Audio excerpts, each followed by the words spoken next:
The dark side of faith when wisdom is silenced. A true story of belief, fear, and mother's loss. Faith can heal, but when faith is abused, it can destroy lives. This is not a story against God. It is a story about what happens when fear replaces wisdom and when human voices are mistaken for divine ones. I met a woman on TikTok once, not a preacher, not a motivational speaker, just a mother with tired eyes and a voice that sounded like it had cried too long in the past. My son is 10 years now, she said quietly. He has autism. Then she paused, and when she continued, her story broke me. It started before my son turned 2. He was bright, playful, and full of laughter, the kind of child whose happiness filled every corner of the room. Then one day he developed a fever. Nothing serious, just the kind of sickness children can recover from every day. She took him to the hospital. Long queue, few nurses. Then someone whispered, "Go to church. There's a prophet who prays for children like him." And because in many parts of Africa, faith is not just belief, but survival. She went,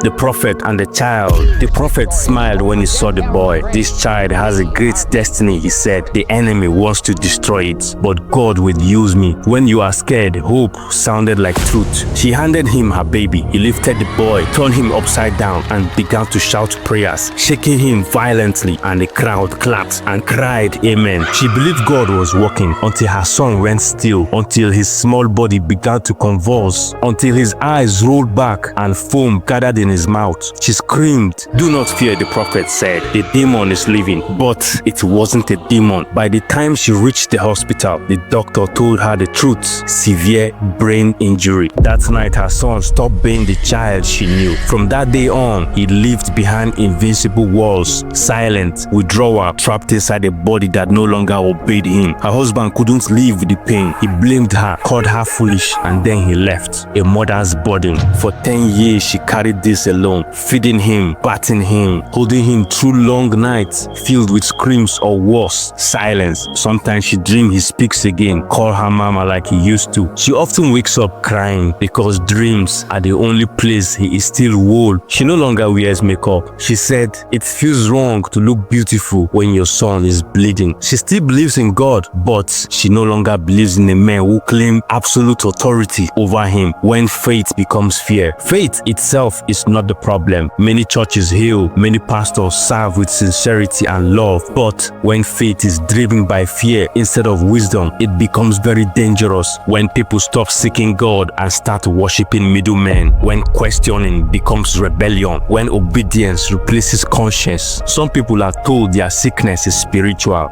For that reason, they often abandon medicine. Some are told their loved ones are witches, and families are torn apart. Some are told to give their last money for miracles. This story is not about religion. Faith is meant to guide, not to replace thinking. Not every man on the altar is sent by God. Some are driven by ego, hunger, or control. They promise miracles, but leave behind broken homes, wounded minds, and quiet graves. We stop reading for ourselves, stop asking questions, stop listening to that small voice that tells us when something is wrong. We learn to say amen even when our hearts are uneasy. Her quiet prayer. She still prays every night, not for healing, just for peace. Peace for her son's mind, peace for her own heart. Sometimes she remembers the prophet's word, "This child has a great destiny," and she wonders, perhaps his purpose was not to shine in this world, but to open eyes, to remind us that faith without wisdom can wound the innocent. She says she forgave the prophet, but